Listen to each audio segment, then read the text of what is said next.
Hello friends, আজকে আমি তোমাদের সঙ্গে শেয়ার করছি guaranteed notes IRDA exam pass করার জন্য। IC38-এর পাওয়ার ক্যাপসুল। তোমরা যদি এই বইটা পড়ো তাহলে সেখানে 400রও বেশি পেজ আছে, কিন্তু এইখানে আমরা খুব সংক্ষিপ্তভাবে চ্যাপ্টার ওয়াইজ তোমাদেরকে ইন্স্যুরেন্সের সমস্ত অধ্যায়গুলি সম্বন্ধে খুব সহজে যাতে তোমরা পাশ করে যেতে পারো সেইভাবে তোমাদের বোঝানোর চেষ্টা করব। প্রথম যে চ্যাপ্টার আছে সেইটি হলো ইন্ট্রোডাকশন টু ইন্স্যুরেন্স বা বিমা পরিচিতি। এখানে আমরা ডিসকাশন করব ইন্স্যুরেন্সের খুব বেসিক যে ধারণাগুলি সম্বন্ধে এবং তার কোয়েশ্চেন অ্যান্সার। তো চলো এবার শুরু করা যাক।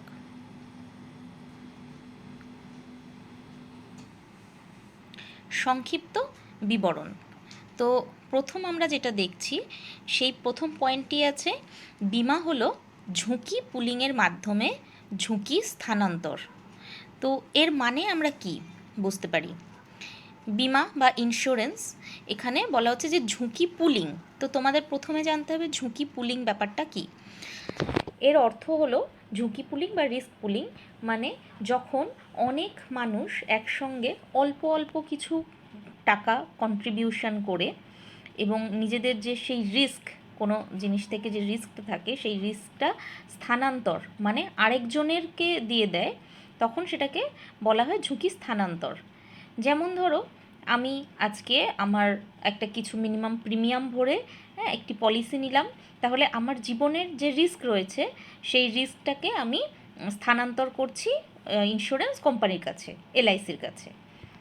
তো এইরকমভাবে যখন অনেকগুলি মানুষ ছোট ছোট এরকম অ্যামাউন্ট একসাথে কন্ট্রিবিউট করে একসাথে দিয়ে নিজেদের যে মানে রিস্কটাকে কম করেন, সেইটাকেই বলা হয় বিমা বা ইন্স্যুরেন্স। এইবার এর পরের পয়েন্টটি কী আছে, বাণিজ্যিক বিমা ব্যবসার উৎস। এটা কোথায় শুরু হয়েছিল? দেখো, বাণিজ্যিক বিমা ব্যবসা মানে এটা প্রথম শুরু হয়েছিল লন্ডনে এর লয়েডের কফি হাউস থেকে। এটা একটা মনে করার খুব সহজ তোমাদের পদ্ধতি বলছি। মনে রাখবে যে তোমাদের গার্লফ্রেন্ড বা বয়ফ্রেন্ডের সঙ্গে তোমরা লন্ডনের লয়েডের এই কফি হাউসে বসে কফি খেয়েছিলে, সেখানেই প্রথম ইন্স্যুরেন্স চালু হয়েছিল। তাহলে তোমরা খুব সহজভাবেই এটাকে মনে রাখতে পারবে এবং এটা কিন্তু খুবই ইম্পর্ট্যান্ট।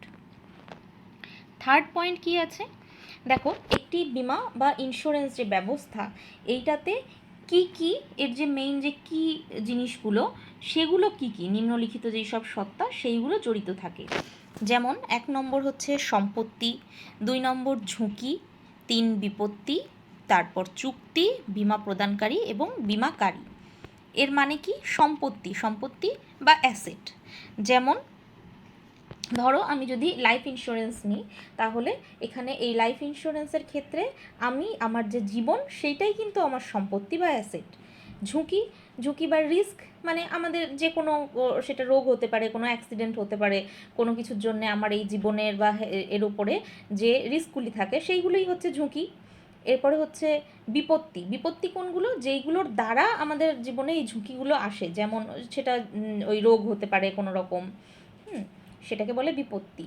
এইবার হচ্ছে চুক্তি। কী জিনিস চুক্তি? মানে ইন্স্যুরেন্স কোম্পানি আর আমাদের মধ্যে যে কন্ট্রাক্টটা তো হলো, হ্যাঁ, যে আমার কোনো আমি একটা মিনিমাম অ্যামাউন্ট যে প্রিমিয়াম যেইটা সেট হচ্ছে, সেই প্রিমিয়াম দেওয়ার ফলে ইন্স্যুরেন্স কোম্পানি আমার জীবনটাকে ইন্স্যুরেন্স যে করলো, এই দুইজনের মধ্যে যে কন্ট্রাক্ট বা চুক্তি হচ্ছে সেটাকেই এখানে চুক্তি বলা হচ্ছে। বিমা প্রদানকারী মানে ইন্স্যুরেন্স কোম্পানি, আর বিমাকারী মানে হচ্ছে আমি যে ইন্স্যুরেন্সটি নিলাম।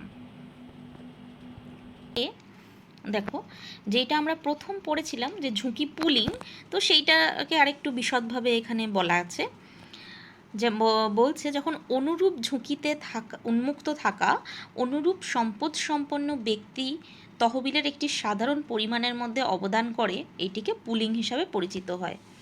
অর্থাৎ যখন একই রকম রিস্ক যাদের রয়েছে, আমরা যে পয়েন্টটা পড়ছি সেটা হলো ঝুঁকি পুলিং। মানে পুলিং ব্যাপারটা কি বলছে, যখন অনুরূপ ঝুঁকিতে থাকা অনুরূপ সম্পদ সম্পন্ন ব্যক্তি তহবিলের একটি সাধারণ পরিমাণের মধ্যে অবদান করে, এইটিকে পুলিং বলে। অর্থাৎ যে আমরা যেই সমস্ত ব্যক্তি, এই যে আমরা প্রিমিয়াম দিচ্ছি, হ্যাঁ, আমরা এলআইসি পলিসি নিলাম, আমি নিলাম, তুমি নিলে, আরেকজন তোমার পরিচিত কেউ নিল বা অপরিচিত, তো আমরা সবার কাছ থেকে যে অর্থ নিয়ে, হ্যাঁ, তা ইন্স্যুরেন্স কোম্পানি আমাদের সবাইকে যে একটা প্রিমিয়াম কভার দিচ্ছে, তো আমরা আমাদের এই অর্থগুলি নিয়ে কিন্তু এই পুলিং, ঝুঁকি পুলিংটা তৈরি হলো। এরপর আমরা দেখছি যে বিমা ছাড়া অন্য, ধরো এরকম তো হতে পারে অনেক সময় যে ঠিক আছে কেউ ভাবলো আমি পলিসি নিতে চাই না, তাহলে তার কাছে অন্য কোনো বিমা ছাড়া অন্য কোনো পদ্ধতি আছে, বা সেগুলোর কি মেরিট বা ডিমেরিট আছে সেইটাও আমরা জেনে নিই। তো বিমা ছাড়া আর অন্য অন্য ঝুঁকির কি ব্যবস্থাপনার কৌশলগুলো কি হতে পারে, সেটা হচ্ছে 1 নম্বর ঝুঁকি পরিহার। দেখো ঝুঁকি পরিহার মানে কি, ঝুঁকিটাকে কমপ্লিটলি প্রিভেন্ট করে দেওয়া, যে আমি না আমার এই যদি আমার লাইফের যেটা আছে, আমি রাস্তায় বেরোলে তবে তো আমার অ্যাক্সিডেন্ট হবে, আমি রাস্তায় বেরোনো বন্ধ করে দিলাম, কিন্তু বেসিক্যালি সেই জিনিসটা তো সম্ভব নয়, হ্যাঁ, কিন্তু এটা একটা পদ্ধতি হতে পারে। সেকেন্ড কি আছে, ঝুঁকি নিয়ন্ত্রণ, মানে ঝুঁকিটাকে যতটা সম্ভব সেইটাকে অ্যাভয়েড করার চেষ্টা করা। যেই রকম হচ্ছে আমি ভাবলাম যে ধরো একটা যখন আমরা ট্রেনে উঠছি, একটু 5 মিনিট বাড়ি থেকে আগে বের হলাম, যে কোনোভাবে যাতে আমাকে দৌড়াদৌড়ি করে ট্রেন ধরতে না হয়, যার ফলে রাস্তায় যেন আমার কোনোভাবে অ্যাক্সিডেন্ট না হয়, বা ট্রেনে উঠতে গিয়ে যাতে কোনো রকম প্রবলেম না হয়, তো সেই ক্ষেত্রে আমরা এটাকে কিন্তু কিছুটা নিয়ন্ত্রণ করতে পারি। কিন্তু সেটাও একটা এক্সটেন্ট অবধি আমরা নিয়ন্ত্রণ করতে পারবো, অনেক জিনিসই তো আমাদের হাতে থাকবে না। এরপরে হচ্ছে ঝুঁকি ধারণ। ঝুঁকি ধারণ বলতে কি বোঝাচ্ছে, যে আমি ভাবলাম যা হওয়ার হোক কোনো ব্যাপার না, কিন্তু আমার যদি কোনো লস হয় যা কিছু হবে সেটা আমি বুঝে নেব। কিন্তু এটা কিন্তু একটা খুবই মানে নেগেটিভ অ্যাপ্রোচ, হ্যাঁ, এরকমভাবে, কারণ কখন মানে কার কি হয়ে যাবে বা কি পরিস্থিতি তৈরি হতে পারে সেটা কিন্তু কেউ জানে না। সুতরাং এটা খুব একটা নেগেটিভ অ্যাটিটিউড, যে না আমার যাই হোক আমি ঝুঁকিটাকে মানে ধারণ করছি, মানে আমার ঝুঁকিটা আমি রিটেইন করে রাখছি, ঝুঁকি রিটেনশন বলতে পারো, রিস্ক রিটেনশন বা ঝুঁকি ধারণ।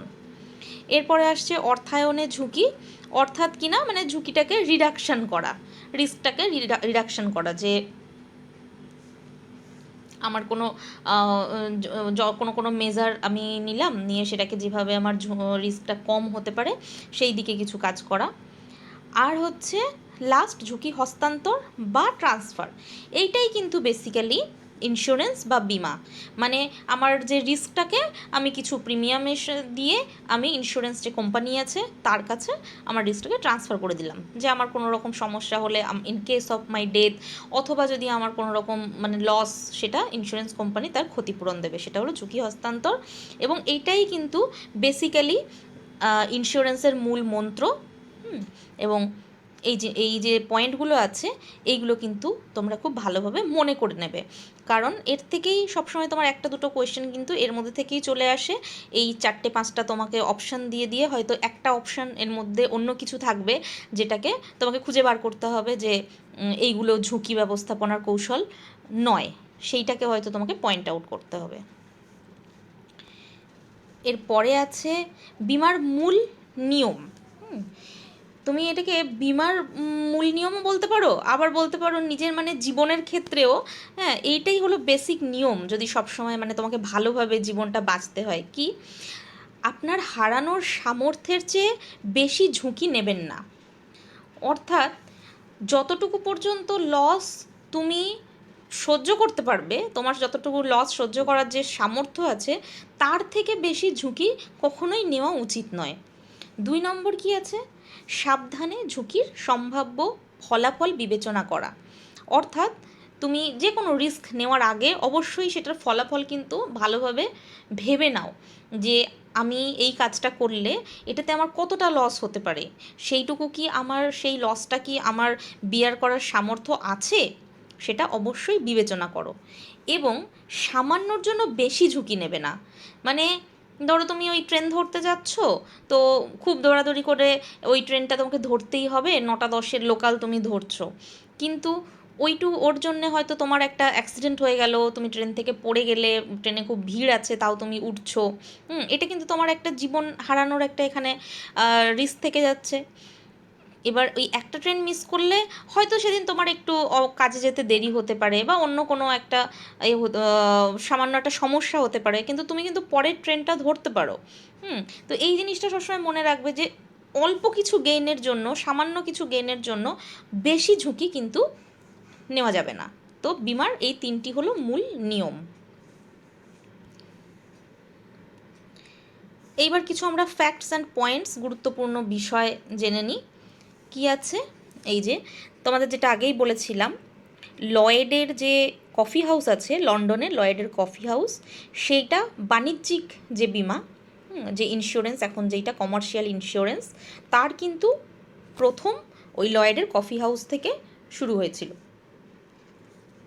তো সেটা একটা জাস্ট এখানে বলা আছে যে কীভাবে শুরু হয়েছিল। তো দেখো, আগে বড় বড় বা ব্যবসায়ীরা যারা ছিল, জাহাজে করে সব জায়গায় ব্যবসা হতো।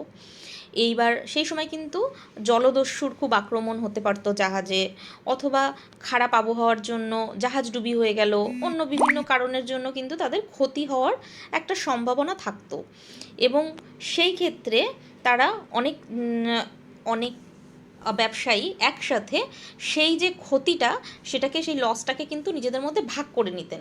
অর্থাৎ তারা এমনভাবে ব্যবসাটা করতেন যে যদি কিছু প্রফিট হয়, সেই প্রফিটটাও নিজেদের মধ্যে সমানভাবে, বা তারা যত অর্থ, যে যতটা বিনিয়োগ করেছে, যে যতটা ইনভেস্ট করেছে, সেই ভাবে ভাগ করে নেবে পার্সেন্টেজ অনুযায়ী। আবার লস হলেও কিন্তু সেই একই পার্সেন্টেজে নিজেদের মধ্যে সেই লসটাও ভাগ করে নেবে।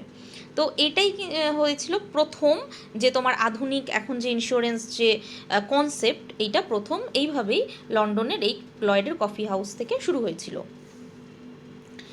এইবার চিরস্থায়ী নিশ্চয়তার জন্য লন্ডনে 1706 সালে এই যে তোমার আধুনিক যে বিমা, লয়েডের কফি হাউসে শুরু হয়েছিল, এটা হলো 1706 সালে। এবার দেখো ভারতে বিমার ইতিহাস। এই জায়গাটা খুব ভালো করে তোমাদের মনে রাখতে হবে, এটা মুখস্থ করে নিতে হবে বেসিক্যালি। তো ভারতে কিন্তু প্রথম 1800 সালের কাছাকাছি সময়ে সামুদ্রিক বিমা, বা যেটাকে মেরিন ইন্স্যুরেন্স বলে, শুরু হয়েছিল। এবার এইটা খুবই ইম্পর্টেন্ট, সেটা হলো ভারতে প্রথম যে ইংরেজরা যে কোম্পানি শুরু করেছিল জীবন বিমার, সেটি ছিল ওরিয়েন্টাল লাইফ ইন্স্যুরেন্স কোম্পানি। আর ভারতে যে তোমার অজীবন বিমা বা নন লাইফ ইন্স্যুরেন্স, যেমন তোমার মোটরসাইকেলের যে ইন্স্যুরেন্স হয়, গাড়ির যে ইন্স্যুরেন্স হয়, তার প্রথম ছিল ট্রিটন ইন্স্যুরেন্স কোম্পানি লিমিটেড। এটা কিন্তু ভীষণ ভীষণ important, Triton insurance company limited. আর মুম্বাইতে ভারতীয় বিমা কোম্পানি, প্রথম ভারতীয় কোনো মানুষ যে বিমা কোম্পানি তৈরি করেছিল 1870 সালে, তার নাম হচ্ছে Bombay mutual assurance society limited. ঠিক আছে, দেখো এই oriental life insurance company limited আর Bombay mutual assurance society limited, এই দুটোর মধ্যে বেসিক পার্থক্য কি? দুটোই ভারতে স্থাপিত প্রথম বিমা কোম্পানি, কিন্তু যে ওরিয়েন্টাল লাইফ ইন্স্যুরেন্স ছিল, এটা কিন্তু একজন ইংরেজ দ্বারা তৈরি হয়েছিল, কিন্তু Bombay mutual assurance company society limited, এইটা কিন্তু একজন ভারতীয়, একজন ইন্ডিয়ান এই বিমা কোম্পানি প্রতিষ্ঠা করেছিলেন। আর ভারতের প্রাচীনতম বিমা কোম্পানি 1906 সালে, মানে যেই কোম্পানিটা এখনও ব্যবসা করছে, সেটি হচ্ছে ন্যাশনাল ইন্স্যুরেন্স কোম্পানি। এর কিন্তু আমাদের হেড অফিস কোথায়? কলকাতাতেই আমাদের এর কিন্তু হেড অফিস, এবং 1906 সালে এই বিমা কোম্পানি কিন্তু তৈরি হয়েছিল। এরপরে আমরা দেখব 1956 সালে জীবন বিমা ব্যবসার জাতীয়করণ হয়েছিল, এবং জীবন বিমা কর্পোরেশন বা এলআইসি অফ ইন্ডিয়া তৈরি হয়েছিল। অর্থাৎ তো জাতীয়করণ জিনিসটা কি? জাতীয়করণ মানে হচ্ছে যে, একটা তোমাদের সহজ উদাহরণ দিই। ধরো তোমার কাছে একটা 500 টাকা বা 2000 টাকার যে নোট আছে, সেই নোটের ওপরে দেখবে লেখা থাকে যে সরকার ওই যার কাছে টাকাটা রয়েছে তাকে গ্যারান্টি দিচ্ছে যে 500 টাকা ওই ধারককে 500 টাকা বা 2000 টাকা যেই মূল্য আছে, হ্যাঁ, সেই অ্যামাউন্টটা সরকার তাকে দিতে বাধ্য থাকবে। তো এলআইসির ক্ষেত্রেও কিন্তু তাই, জাতীয়করণ যে করা হয়েছিল, অর্থাৎ সরকার এর দায়িত্ব নিয়েছিল যে যেই সমস্ত কাস্টমার প্রিমিয়াম দিয়ে পলিসি কিনছে এলআইসির কাছ থেকে, তাদেরকে সোভেরেন গ্যারান্টি দেওয়া হয়েছে যে যে কোনো পরিস্থিতিতে সরকার কিন্তু তাদের যে রিস্ক, লাইফের যে রিস্ক, সেইটার কিন্তু টাকা দেওয়ার জন্য তারা বাধ্য থাকছে, কোম্পানি বাধ্য থাকছে, অর্থাৎ সরকার বাধ্য থাকছে। একে বলে সোভেরেন গ্যারান্টি, এবং এটাই হচ্ছে জাতীয়তাকরণের মূল মন্ত্র। আইআরডিআই স্থাপিত হয়েছিল 2000 সালে, এবং এর যে ইন্স্যুরেন্স যে অ্যাক্ট আছে 1938, হ্যাঁ, 9 U/S 144A of insurance act 1938-এ 2014 সালে এর নাম আইআরডিআই হয়েছিল। তো এইটা কিন্তু খুব ইম্পর্ট্যান্ট, এই দুটো জিনিসই ভীষণভাবে মনে রাখতে হবে, যে এলআইসি স্থাপিত এবং যে জীবন বীমা ব্যবসা 1956 সালে, আর আইআরডিআই যে 2014 সালে এর নাম হয়েছিল আইআরডিআই। এই দুটো জিনিস কিন্তু ভীষণ ভীষণ ইম্পর্ট্যান্ট, এখান থেকে একটা কোয়েশ্চেন ম্যাক্সিমাম টাইমে তোমাদের থাকেই। তো ফ্রেন্ডস, এই পর্যন্ত কিন্তু তোমাদের এই একটা চ্যাপ্টার শেষ হয়ে গেল। এর প্রথম কোয়েশ্চেন, ঝুঁকি পুলিংয়ের মাধ্যমে ঝুঁকি স্থানান্তরকে বলা হয় ড্যাশ। হ্যাঁ, এটা তো খুবই সহজ, যে যে কোনো রিস্ক পুলিং মানে অনেকের কাছ থেকে যে প্রিমিয়াম নিয়ে যে পদ্ধতিটা, সেইটার মাধ্যমে ঝুঁকি ট্রান্সফার করা হচ্ছে যে ইন্স্যুরেন্স কোম্পানির কাছে, তাহলে এই পদ্ধতিটাকে কি বলা হয়? বিমা। এর অ্যান্সার হচ্ছে 3, অর্থাৎ বিমা। 2 নম্বর প্রশ্ন আছে যে ঝুঁকি সংগঠন সম্ভাবনা কমানোর ব্যবস্থা পরিচিত হয়, এর উত্তর হবে ক্ষতি প্রতিরোধ বা প্রিভেনশন। মানে বলতে চাইছে যে ঝুঁকি সংগঠন, যে কোনো রিস্ক, সেইটা যে যাতে না হয় সেইটা কীভাবে কমানো সম্ভব? প্রতিরোধ করে ঝুঁকিটাকে, অবশ্যই। তো অর্থাৎ প্রিভেনশন, এটার উত্তর হবে 2 নম্বর। 3 নম্বর যে প্রশ্ন আছে সেটা হচ্ছে বিমা প্রদানকারীকে ঝুঁকি স্থানান্তর করে, হ্যাঁ, এইটি সম্ভব হয়ে ওঠে ড্যাশ। মতলব যে বিমা প্রদানকারী মানে ইন্স্যুরেন্স কোম্পানি, তাকে আমরা যখন ঝুঁকি স্থানান্তর মানে ট্রান্সফার করে দিই, হ্যাঁ, তখন কি সম্ভব হয়? তো এর উত্তর দেখো হবে, হ্যাঁ, 4 নম্বর, অর্থাৎ মনের শান্তি উপভোগ করা এবং আরও কার্যকরভাবে একজনের ব্যবসায়িক পরিকল্পনা করা। অর্থাৎ আমার যদি একটা নিশ্চিন্ত থাকে যে আমার কোনো একটা প্রবলেম হলেও আমার ফ্যামিলি সুরক্ষিত থাকবে, বা আমার অন্য কোনো একটা লস হলেও আমার ঘরবাড়ি বলো বা কিছু, তার জন্যে আমার আমি ক্ষতিপূরণ পাবো, তবে কিন্তু আমার মানসিকভাবেও আমি খুব শান্তিতে থাকবো, এবং আরও ভালোভাবে আমার যে কোনো কাজ, সেটা ব্যবসায়িক পরিকল্পনা বলো, অন্য যে কোনো কাজ বলো, সেটা আরও ভালো করে করতে পারবো। 4 নম্বর কি প্রশ্ন আছে? আধুনিক বিমা ব্যবসার উদ্ভবের চিহ্ন পাওয়া যাবে কোথায়? এটা তো তোমাদের খুব বারবার বলেছি, হ্যাঁ, খুবই ইম্পর্ট্যান্ট, এই যে লয়েডের কফি হাউস, ইংল্যান্ডের লয়েডের কফি হাউস থেকে। 5 নম্বর প্রশ্ন আছে, বিমা প্রসঙ্গে ঝুঁকি ধারণ একটি অবস্থা নির্দেশ করে যেইখানে, এইটা কি দেখো, এর উত্তর হবে 4 নম্বর, অর্থাৎ একজন যখন তার ঝুঁকি এবং তার প্রভাব, অর্থাৎ সেই রিস্কটাকে, হ্যাঁ, যাই হোক না কেন লস, সেটা যখন নিজেই বহন করার সিদ্ধান্ত নেয়, তাকে বলে ঝুঁকি ধারণ। 6 নম্বর প্রশ্নটি কি আছে? যে নিম্নলিখিত বিবৃতির কোনটি সত্য? যখন সম্পত্তির ক্ষতি হয়, হ্যাঁ, বিমা তখন কি করে? বিমা সম্পদকে সুরক্ষিত তো করতে পারবে না, হ্যাঁ, ধরো তোমার নিজের জীবন, সেটা থেকেও ইন্স্যুরেন্স তো সেটাতে বাঁচাতে পারবে না, বা তার ক্ষতিরোধও করতে পারবে না, ক্ষতির সম্ভাবনাটাকে কমও করতে পারবে না। কিন্তু যদি ক্ষতি হয়, হ্যাঁ, কোনো রকম, তখন সেটাতে কিন্তু তোমাকে ক্ষতিপূরণ দিয়ে অর্থ সাহায্য করে চেষ্টা করবে যে যতটা হয় তোমার আবার স্বাভাবিক পরিস্থিতিতে জীবনযাত্রা যাতে ফিরিয়ে আনা যায়। এরপরের দেখো একটা ম্যাথামেটিক্যাল কোয়েশ্চেন আছে, হ্যাঁ, এটা আছে যে 400 ঘরের মধ্যে যেগুলির এক একটির মূল্য 20,000 টাকা, প্রতি বছর গড়ে 4টি ঘর পুড়ে গেল। এতে 80,000 টাকার একটি সম্মিলিত ক্ষতি হয়। এই ক্ষতিপূরণ ভালো করতে প্রতিটি মালিকের বার্ষিক অবদান কী হবে? অর্থাৎ জানতে চাইছে, ধরো একটা এরিয়াতে, একটা পাড়াতে 400টা ঘর আছে, তার প্রত্যেকটা ঘরের মূল্য হলো 20,000 টাকা করে। এইবার এক বছর 4টি ঘর পুড়ে গেল, তাহলে 80,000 টাকার ক্ষতি হলো টোটাল। এবার এই 80,000 টাকা ইন্স্যুরেন্স কোম্পানি বিমা করা আছে, তাহলে ইন্স্যুরেন্স কোম্পানিকে দিতে হবে, ওই 4জন ঘরের মালিককে। এইবার ইন্স্যুরেন্স কোম্পানি কি করে কখন 80,000 টাকা দিতে পারবে? যখন তার কাছে 80,000 টাকা থাকবে। এবার তার জন্যে যে 400টি ঘর আছে, তাদের প্রত্যেকের কাছ থেকে কত অ্যামাউন্ট করে নিলে ইন্স্যুরেন্স কোম্পানির কাছে 80,000 টাকা হবে? তাহলে দেখো, 80,000 টাকা, এটাকে আমরা ভাগ করব, 400টা ঘর আছে, তাহলে 200 টাকা করে পড়ছে। তাহলে এর উত্তর হবে 2, অর্থাৎ 200 টাকা।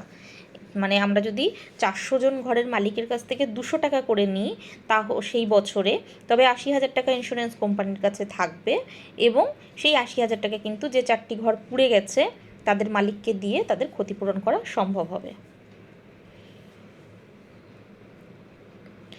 এর পরের প্রশ্নটি আছে যে নিম্নলিখিত বিবৃতিগুলোর মধ্যে কোনটি সত্যি? এবার দেখো, বলছে বিমা অনেকের দ্বারা কয়েকের লোকসান ভাগ করার একটা পদ্ধতি, তাহলে এটি তো সত্যি। তাহলে এর উত্তর 1 নম্বরই হয়ে যাবে আমাদের। তবু যদি বাকিগুলো দেখতেও চাও উত্তরগুলি, যেমন আছে বিমা হলো একজন ব্যক্তির অন্য ব্যক্তিকে ঝুঁকি স্থানান্তরের পদ্ধতি, তা তো একদমই নয়। এটা আমরা একটা ইন্স্যুরেন্স প্রদানকারী যে সংস্থা, তাকে ঝুঁকি স্থানান্তর করছি, কোনো ব্যক্তিকে নয়, তাহলে এইটা হবে না। বিমা কয়েকের দ্বারা অনেকের লোকসান ভাগ করার পদ্ধতি, এটাও নয়। অল্প কয়েকজন মিলে তো অনেকের লোকসান ভাগ করছে না, অনেক মানুষ মিলে কয়েকজনের ভাগ করছে। আর কয়েকের লাভ অনেকের স্থানান্তরের পদ্ধতি, এটাও নয়, অর্থাৎ 1 নম্বর হয়ে গেল এর অ্যান্সার। এর পরের কোশ্চেনটি আছে, বিমা প্রদানকারী একটি ঝুঁকি গ্রহণ করার আগে সম্পত্তির সমীক্ষা ও পরিদর্শনের জন্য কেন ব্যবস্থা নেন? তো এটা তো খুবই সহজ, যে কোনো সেই সম্পত্তির কি মূল্য আছে, সেটা তোমার জীবনই হোক বা তোমার ঘর বাড়ি মোটরসাইকেল গাড়ি যাই হোক, তার মূল্যটা তো নির্ধারণ করা খুব জরুরি। যে তোমার যদি একটা মোটরসাইকেলের দাম ধরো 80,000 টাকা, কিন্তু কোনো ব্যক্তি যদি চায় আমি 8 লাখ টাকার ইন্স্যুরেন্স করব সেই মোটরসাইকেলটার উপরে, তো সেটা তো সম্ভব নয়। এবং কারণ সে তারপরে মোটরসাইকেলটার কোনো একটা ক্ষতি হয়ে গেল, সে বিমা কোম্পানির কাছে বললো আমি তো 8 লক্ষ টাকার আমাকে ক্ষতিপূরণ দাও। কারণ বিমার একটা মূল মন্ত্র হচ্ছে কখনোই যেন যার ক্ষতি হয়েছে সে যেন লাভ না করতে পারে ইন্স্যুরেন্সের থেকে। সে সবসময় কি হবে, তার লসটাকে মিনিমাইজ করে তাকে আবার পূর্ববর্তী যে অবস্থা ছিল সেই পর্যন্ত পৌঁছে দেওয়াটা হচ্ছে ইন্স্যুরেন্সের লক্ষ্য। তো এই ক্ষেত্রে মূল্য নির্ধারণের জন্য, ঝুঁকির মূল্যায়ন করার জন্য বিমা প্রদানকারী যে সংস্থা থাকে সে সম্পত্তির সমীক্ষা ও পরিদর্শন ব্যবস্থা নেন। এর উত্তর তাহলে 1 নম্বর। এবার আমাদের শেষ প্রশ্ন কি আছে, যে নিচের বিকল্পের কোনটি বিমা প্রক্রিয়াকে ভালোভাবে বর্ণনা করে? এক্ষেত্রেও দেখো, প্রথম আছে কয়েকের দ্বারা অনেকের ক্ষতি ভাগ করা, তা তো নয়। কারণ অল্প কয়েকজন মিলে যদি অনেকের ক্ষতি ভাগ করতে চায়, তাহলে সেই ক্ষেত্রে তো প্রচুর টাকা দিতে হবে, সেটা তো সম্ভব নয়, কিন্তু প্রিমিয়াম সবসময় মিনিমাম অ্যামাউন্ট হয়, তো এটা হবে না। অনেকের দ্বারা কয়েকের লোকসান ভাগ করা, তাহলে এইটাই কিন্তু সঠিক উত্তর। এর পরের দুটো উত্তরও কিন্তু ভুল রয়েছে, ভর্তুকি দিয়ে ক্ষতির ভাগ করাও নয়, বা একের দ্বারা কয়েকের লোকসান ভাগ করাও নয়। এর উত্তর হবে 2। বন্ধুরা, তোমরা যদি ডিটেলসে নোটস এবং পিডিএফ এইগুলো পেতে চাও, বা তোমাদের যদি আরও কিছু জানার থাকে কোনো বিষয়ে ইন্স্যুরেন্সের সঠিকভাবে, আর যদি কিছু তোমাদের কোয়ারিজ থাকে, তার জন্যে তোমরা নিচের এই হোয়াটসঅ্যাপ নাম্বারে অবশ্যই হোয়াটসঅ্যাপ করতে পারো। ধন্যবাদ।